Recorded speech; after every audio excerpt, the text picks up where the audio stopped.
Hello.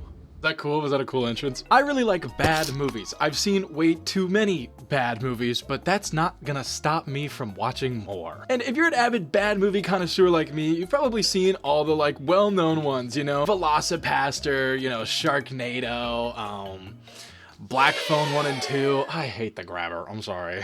There's tons of different sites, you know, I scroll through Tubi all the time. It's a great place to look. Really any of them though. And I'm always looking for the strangest, worst, like so bad it's good movies I can find. And I had a little idea. What if I combine bad movie hunting with my other favorite thing? Gambling. That's right, ladies. Today we're gonna be spinning the wheel of... Editor, add a funny sound there. It'll be pretty cool. Now, what is the wheel of... you might ask? Well, on my wheel, I've got 7 categories. I don't know if you can see them. I actually didn't think about that. Horror, action, romance, sci-fi, drama, comedy, and rom-coms. Got it? Cool. So basically what's gonna happen is I'm gonna spin that wheel, and whatever genre I land on, we're gonna look for the lowest rated movie in that genre, and then watch it. Now, I'll be a little selective. If it has less than like 100 reviews, I'm not gonna choose that one, because I want some like universal ass in my face. Hold on. Okay, so I'm gonna spin this, and whatever it lands on, I'm gonna find a movie in that genre. Okay, so I'm spinning the wheel now. When was the last time you actually checked what you were paying for every month? Because I looked recently and found out I was still being charged for 2 World of Warcraft subscriptions. I don't really know why that happened. I don't know why I even had 2 Well, today's sponsor, Rocket Money, is here to help. Rocket Money is a personal finance app that helps you manage subscriptions, lower bills, create a custom budget, and grow your savings all in one place. Now, I've been using Rocket Money to finally get a clear picture of where my money's going. One feature I love is how it automatically lists all of my subscriptions so I can see everything in one place. If there's something I don't want anymore, I can cancel it in just a few steps. I've also been building out a customized budget with it. The app highlights my top spending categories and sends alerts about upcoming charges or low balances, which keeps me from getting caught off guard. The financial goals feature has also been super helpful. Rocket Money basically analyzes my accounts to find the best time to save so I can hit my goals faster. I choose what I'm saving for, set my preferred saving frequency, and I can edit or pause whenever I need. So to take control of your finances today, scan the QR code or click the link in the description to get started for free. Now back to spinning that wheel.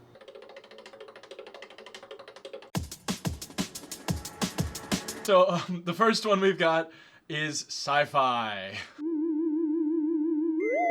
Okay, so sci-fi is already one of the most oversaturated genres in terms of bad movies. I mean, there's literally a whole station dedicated to it. I don't know if they purposefully make them that bad, but I mean, come on, when was the last time you watched a sci-fi movie and were like, yeah, I think I'm gonna recommend this to my friends, you know? Anyways, digging around a little bit, I stumbled upon Battlefield Earth, a movie from the year 2000 starring John Travolta. Now, I'm sure a lot of people watching this have already heard of this movie, but if you haven't, you are in for a treat. Oh my God. I don't know how I've never heard of this until now, but you wanna know who wrote the script? Well, technically it was Corey Mandel and J.D. Shapiro. The original writer is L. Ron Hubbard. Huh? The Scientology guy, the guy that thinks we're all from like volcanoes or whatever the fuck they believe in, that Tom Cruise is in. That guy, yeah, that guy, he wrote this movie. Technically, the script is not about Scientology, but this movie was made by Scientologists. All of the actors are Scientologists. It was written by the guy who made Scientology. This movie was basically one big promotion. Okay, well that was what it was planning to be. Didn't go very well. That'd be like a Christian making The Passion of Christ and being like, it's actually has no relation. There's nothing about it. Don't worry. This movie is historically bad. It won 8 Golden Raspberry Awards in a row, which is an award show for like really bad movies. And it also won Bad Movie of the Decade in 2010. So I'm really excited to watch this movie. Oh, one more thing before this movie starts. A lot of the reviews that I read for this point out an overuse of what's called a Dutch angle, which is where they like tilt the camera. Do it right now, editor. It's where they like tilt the camera to try to give you like this weird abstract like off feeling like something's wrong, right? They do it a lot in a lot of movies. It's a good technique when used, but all the reviews are saying they do it way too much in here, so I'm gonna try to watch that and see. So the year is 3000. Humanity got wiped back to the Stone Age by this evil race called the Cyclos. Very creative name, I know. Basically, these aliens are strip mining Earth and have enslaved humanity to help them, right? The story follows this dude named Johnny, who is like a slightly above average intelligence human, and he decides to leave his village because he wants to like find out more of what these monsters are doing and like what are these gods out there that they think they are. It's just spaceship spaceships, but they're like, oh, there's gods because we're cavemen. He makes it out to this like abandoned city area before getting captured by the Cyclos, and immediately is like, guys, we gotta get out of here. We gotta escape. Which, fair enough, but still, he's like, guys, we gotta run. He starts beefing with some of the humans in there, throws this guy in a goop pile. Everybody's like, oh, I guess you're the leader now because you beat up that guy. I'm not gonna follow the guy in the goop pile. Are you kidding me? And yeah, now he's the leader. As this is happening, though, we also see the security guard of the Cyclo facility. That is John Travolta, by the way. Looking real rough there, man. He's actually the head of security of the entire planet, right, for the Cyclos, which confuses me because he never really leaves this dome, which makes me wonder if there are other domes, because the humans had never seen these people before, and if they were everywhere, they would at least have seen them before, right? So, like, if they're only in this one spot, which is somewhere in the US, surely, like, China's still around, right? Maybe? This guy's name is, like, Terrell. I don't know. I'm probably just gonna call him John Travolta from here on out, but yeah, he's here. But basically, he's really greedy and wants to siphon some of these humans to start a secret mining project in the mountains so he can keep all the gold that they mine to himself. And every time he talks about this, they have this weird little piece where all the aliens are like, humans? Mining? No, dude, you're crazy. They could never do that, these idiots. They could never go mining. But when they do this, they have a bunch of panning shots of like these cities with all their Dutch angles. Oh my god, there's a lot of Dutch angles. As they're panning around, we see humans like refining and mining shit. I don't know what they're talking about that makes them mining this specific thing so much different, but I guess humans can't go mining. Show these aliens some Minecraft. That'll change their minds. I don't know. Turtle starts to take an interest in Johnny because he seems to be smarter than the rest and keeps trying to escape, right? So he's like, I think I can use this. He can lead my mining operation. So they strap him to the chair of you-know-shit now. There isn't really a good reason why they would do this. This chair is supposed to teach you the language of the Cyclos. I think it was so Turtle could like talk to him and be like, hey, you're gonna go mining for me? But what actually happened is Johnny just like knows shit now. He knows the language, but he also knows every single thing that's ever happened to humans ever and everything that humans ever knew. I think, because that's how they display it. And to prove this, he goes back to all the people and he starts telling them shit about like Euclidean geometry. It's the basic foundation of Euclidean geometry. Or he draws the shape of water. Not that one. He draws like the shape like hydrogen. See, I learned something called molecular biology. This is the symbol for water. He draws that on the ground and he's like, this is the basics of chemistry. And everybody's like, okay. Keep in mind, these are Stone Age, like, tribal people. They're basically cavemen. And this is such like he's like, yeah, these are triangles, guys. Why would they ever care what a triangle is? They don't do math. They're cavemen. Why would they need to know what a triangle is? But I do really like his teacher. He's really funny. Excuse me, but I am your instructor, if you will forgive such arrogance.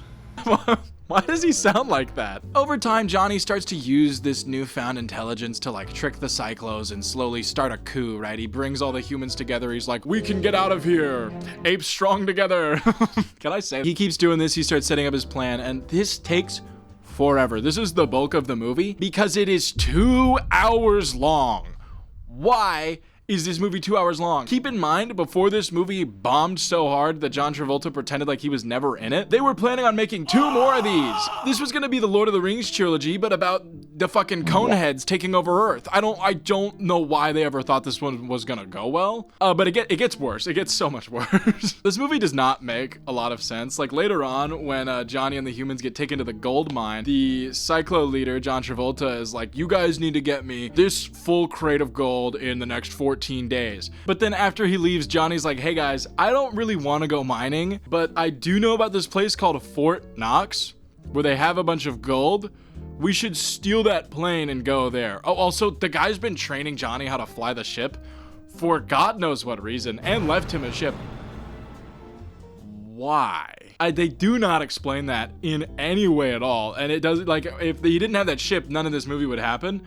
Why does he have that ship? Why would you ever, you capture them? Like, they make this whole thing where, like, they underestimate humans, and the, like, moral of the story is, like, humans will always win in the face of adversity because the indomitable human spirit.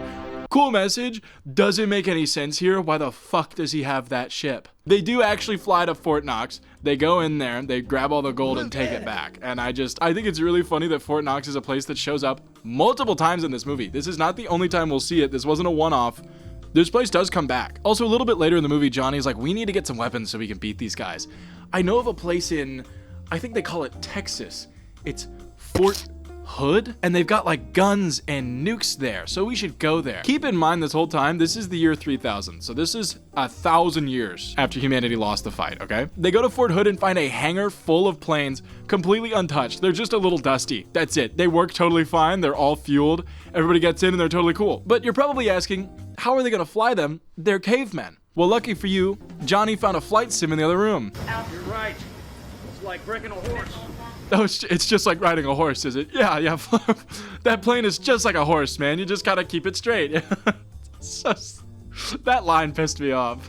This movie is just riddled with so many little plot holes, you could probably fill Fort Knox with all of them. But their final plan is to trick John Travolta into starting the teleporter so they can sneak a nuke back to their home planet. Because this whole time they were talking about how the aliens can't breathe certain gas or whatever, and it reacts to radiation, or they like react to radiation, whatever. So eventually they trick this guy into sneaking one of the cavemen onto the home planet of the Cyclos with a nuke that they got and worked totally fine from Fort Hood. He sets it off and blows up the entire planet. It's gone. That whole planet is fucking gone from one nuke, which, yeah, sure, maybe their atmosphere sucked it up. I guess, yeah, I'm fine with that. Sure. I just, how did they carry the nuke over there? I just love that they mentioned earlier in the movie, humanity lost the fight to the Cyclos in 9 minutes. Like, no exaggeration, 9 minutes, all of humanity lost. And you're telling me these dudes lost to like 5 cavemen? What the fuck were we doing in 2000? What do you mean? You're telling me George Bush lost to this guy? Honestly though, I got on fun with it. I would never, ever watch it again, but some of the scenes were so ridiculous that I honestly find it kind of entertaining. Now, I will say, they were not lying when they mentioned the Dutch angles. I think there's maybe 3 shots in the entire movie that isn't at some sort of angle, like that's just like a straight shot like this. It honestly got disorienting. Like it started making me feel a little nauseous because every single shot was just And I'm like, fucking chill out, man. Also, I can't lie, the alien design was just not good. I don't know, they just gave them, they just looked like cone heads with dreads. This movie was not good to look at, if you get what I mean. Like, none of them brushed their teeth. They all had really weird, like, skin mold stuff on them for the prosthetics. The hair was way too detailed. It just, ugh. I don't know what vibe they were going for with the aliens, but I really hope it wasn't this final product. I really hope that this was some sort of error, you know, because this does not look good. There's honestly so much more I could say about this movie. I might end up making my own video on it because there's just it made no sense. There's so much to talk about, but I don't know, that they end by blowing up the planet and kicking all the Cyclos off. That's the end of the movie. Okay, so it can't really get much worse than that, so we're just gonna spin the wheel again and see what we get. I should have planned this better. I'm not gonna remove sci-fi, I'm just gonna spin and hope I don't land on it, so we'll see. Ooh. Maybe it'll be cool if I don't look. That's not cool at all. I don't know why I wouldn't look.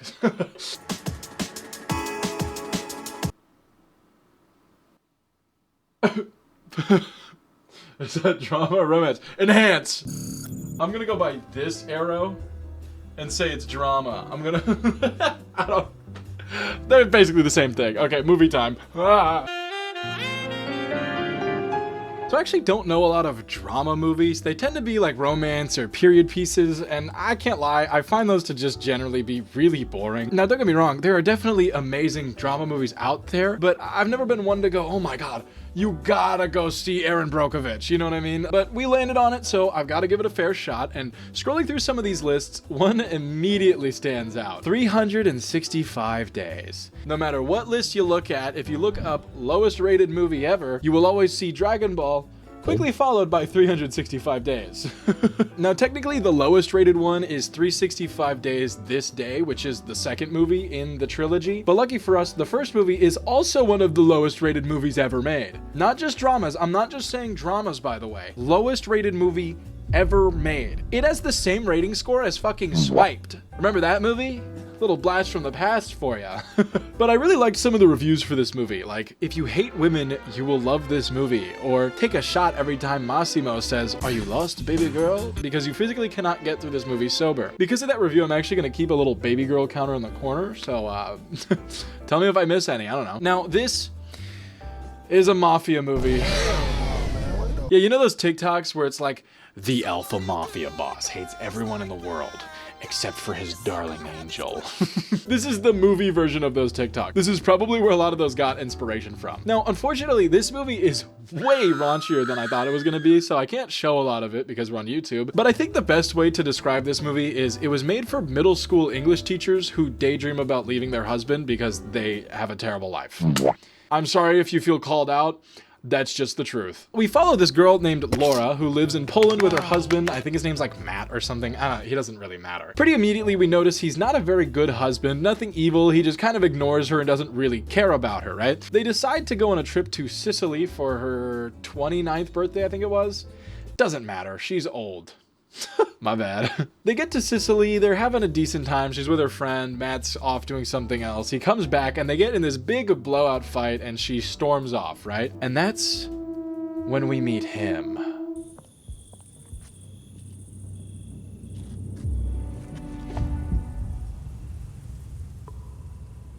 Are you lost, baby girl?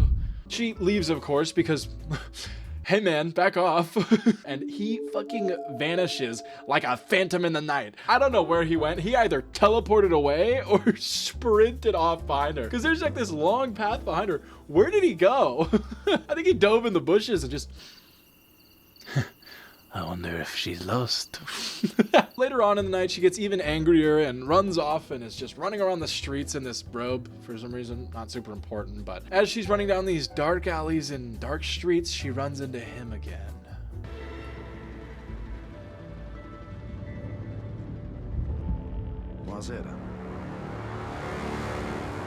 And gets knocked out. He fucking knocks her out, right? She comes to at his house because he kidnapped her. He kidnapped her. Now you're probably saying, hey Prisk, you rolled drama, not horror. What is this movie? This is a romance drama. He comes in, they start arguing. She's like, where the fuck am I? She's not Italian, she's Polish. Blah, I don't know what Polish people sound like. He tells her that she has 365 days to love him back. If she doesn't by the end of those days, he'll let her go. He probably wouldn't, but yeah, sure, cool. She very obviously at first is like, no, I'm not gonna love you, you kidnapped me, and like tries to get away. She eventually even grabs his gun out of his back pocket and like points it at him, and he's like, Ma, you really want to shoot me? I'm like, yes, bitch, of course she wants to shoot her. You kidnapped her. Oh no, I'm doing the hand thing. Now, 90% of this movie I absolutely cannot show, but my favorite part about this entire movie was the music choice. Oh my god, it was like I was watching Love Island. Like this shower scene, right as she tries to leave because she's like mad at him or whatever, this stupid ass Love Island song starts playing that's like, Promises, got me. Promises, got me. as more time passes, she starts to like him more and more for some reason. They still really don't explain why she would ever be into him. It's not even like a Stockholm Syndrome type shit. He kidnapped her and is constantly like, I take what I want, and if I want you, I'll get you. They never really give her a good reason for why she wants to stay with him, except that she really hates her husband. More boomer memes, man. But yeah, this keeps happening. They keep going back and forth. They get closer and closer. And then after 2 months, she goes, I don't need 365 days because I love you now, mi amor. And then they decide to get married. What? Huh? Do you see what I mean by this movie's made for divorced wine moms that finally have the house to themselves? That felt really specific. I'm sorry. This movie is so strange. I mean, in all honesty though, I'm kind of surprised it was rated so low. I think it was terrible. I think the plot made no sense. Everything about it just didn't really flow well. And a lot of those scenes were way too drawn out for what they were. But if that's what you're looking for, if you're looking for that kind of like 50 Shades of Grey, I kind of just want to watch porn with a plot to it, it does exactly what you're looking for, you know? I really am kind of shocked that it's rated so low. Maybe it's the multiple times he forced himself on her, or his flight attendant. That's the other thing. There are random points throughout this movie, mostly those kind of scenes, where they just like zoom in on his face while he's getting crazy dumb. And just, his face, it always kills me. He's like,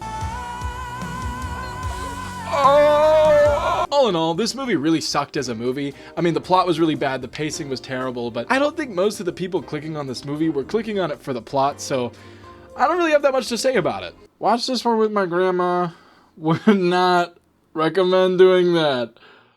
Guys, I messed up. The footage that I got for when I spun the wheel for this next movie, I don't know what happened to it, but I can't use it anymore. I've already watched the movie. I've already done all of that. I'm in like the editing phase now, and I just couldn't import it. It wouldn't work at all. So I'm just re-recording it. This is going to be my faithful reenactment of how I reacted when I landed on horror. Okay, so I'm gonna spin the wheel now. Oh man, I really, really hope it's horror actually. That'd be like really cool if it landed on horror, because like I do those movies a lot, and like I think it'd be just like pretty cool if it landed on horror, you know? Whoa! Holy shit! They landed on horror, dude! Yes! Yes! Okay. Yes! And scene. That was my reenactment. Now it's the movie time. Horror is easily my favorite genre, especially for these kinds of bad movie hunts. Unfortunately, this means I've seen like almost all of the really like low-rated horror movies, right? So I actually had to search around a little bit for this one. I didn't want to watch one that I've already seen because that feels like it kind of defeats the whole purpose of the video. And checking out the bottom 250 horror films actually showed me a bunch that I've already seen, of course, and two I actually mentioned last video. Whoa. This all led me to one of the lowest rated movies on here, Alone in the Dark by Yue Boll. If you shuddered when I mentioned Yue Boll, then Yue no ball. Yue Boll is one of the most prolific bad directors to ever grace this earth, with hits like Blubberella or Auschwitz. Just, yeah, I don't know. He actually in that movie cast himself as an SS guard. Huh? He is German. He's from Germany. Is there something you want to tell us, Yue Boll? Sorry, we're getting a little off topic. I could talk about Yue Boll for hours. But it turns out I've never seen, as far as the ratings go, his worst movie ever, Alone in the Dark. Now, this movie follows Edward Carnby, who is a private investigator, ghost hunter, Zach Baggins type guy. Stop it! Who just goes around and hunts for ancient haunted artifacts and shit like that, right? And I just want to say, the first like 40 minutes of this movie is perfect, so bad it's good. Oh my god. Also, yeah, please remember this movie is listed as a horror movie. This wasn't my mistake. This was whoever made this movie's mistake, because this is not a horror movie, but it's listed as one. Sue me. Also, the story doesn't make a lot of sense, so be prepared for my abridged version to be even worse and make even less sense. Basically, Carnby has disappeared for the last 3 months, leaving his girlfriend all alone and worried sick, right? She's not super important to the story, but she is the reason he goes to this specific museum and donates all his shit, which ties in the main villain of the story, Professor Hudgens. He's actually the owner of the museum, and he's been on this search for like this evil-ass ancient artifact for the last 20 years, absolutely obsessed. He's on some kind of boat trip where he eventually finds a stone coffin. Oh my god! He finds this coffin but refuses to open it. He's like, we cannot open this, guys. So the captain of the boat betrays him and tries to open it because he's like, oh, there might be gold in there, boys. Fair enough, he probably shouldn't have hired pirates, I don't know. They lock him in this random room and open it, and out pops a demon! Ah! They aren't the worst I've ever seen. Keep in mind, this came out in 2005, so the CGI wasn't great. I mean, this is nothing to write home about, but I'm not like vomiting on sight about these things, you know? Also, I feel like technically they're vampires because when they bite you, you turn into one, but that just ties in even more to JoJo, so I'm gonna stop referencing it. I feel like the pacing for the story is actually pretty strong in the beginning. It's very cheesy, but I feel like it actually flows kind of well. Basically, the professor hires some guy to kill Carnby and steal the artifact from him. They get into this pretty long fight scene, and I swear to God, it feels like I'm watching a Bollywood movie or like Rush Hour 3 or something. This fight scene was genuinely great because it was so over the top for no reason, and it was really the only time that the characters were goofy, because otherwise the movie was way too serious and took itself way too seriously. But like, why is he climbing up this fence? Is he running away? Oh my god, no, he's going up the top rope! Oh my my god! This is the only good part of the movie.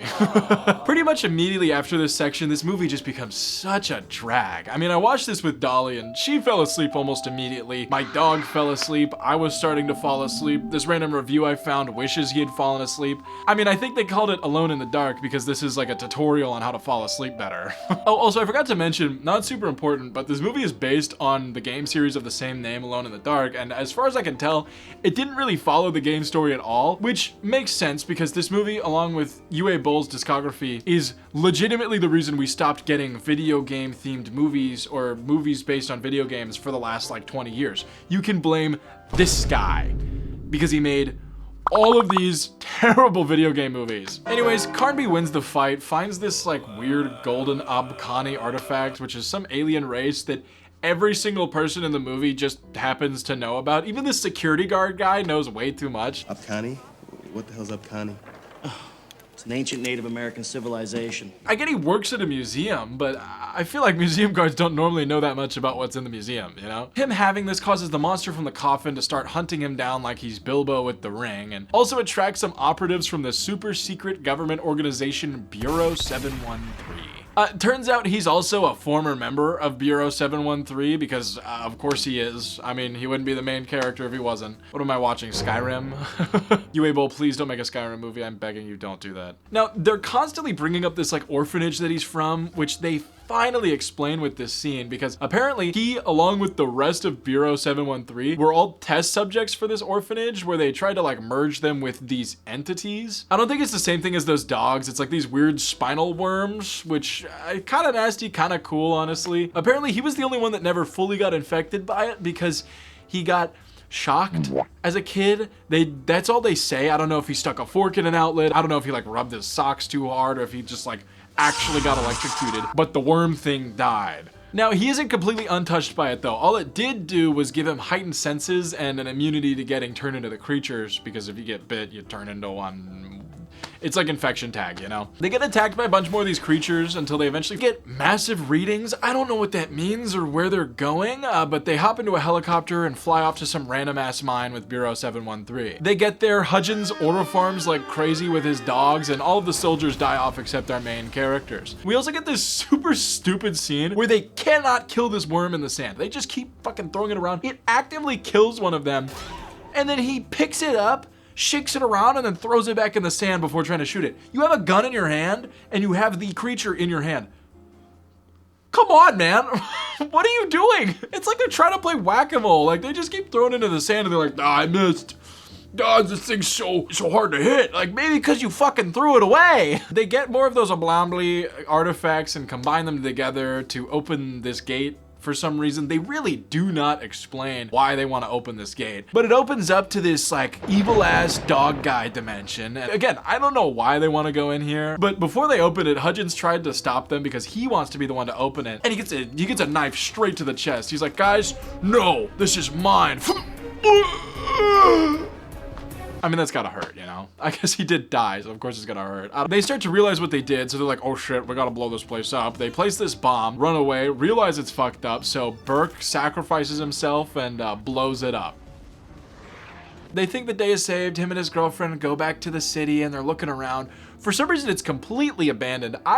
I don't know if that's because the monsters got out or just because everybody evacuated, but the ending is a bunch of those creatures roaring and chasing them down. So I think they literally just killed the entire planet for no reason. There was no explained reason why they wanted to open it other than they wanted to know what was on the other side. Like, I get it. The curiosity part does make sense, but if the entire purpose for them opening that was literally just, we want to know what it is, I feel like that's not very likely, you know? Like, unless they were like, we were told that there were riches in here, what would be the reason that they would go through all of this effort to fucking open the evil ass door? I don't know. I feel like a lot of things just kind of happened to progress the story. Like the professor being evil, even though they all had the same goal. They all wanted to open the door. They never really explained why he wanted to stop them from opening the door so he could. Also, him like controlling the dogs only happens for one scene. It does not make sense at all. I feel like this whole movie could have been a lot better if they were like trying to stop Hudgens from opening the door, and then they like fail to stop him. He like opens it as the knife hits him, and then they're like, oh shit, I guess aliens got out, and then we all die, you know? I feel like that would have made it flow a lot better. The acting wasn't bad, and the camera work was decent for the most part. The sound effects could definitely use some work.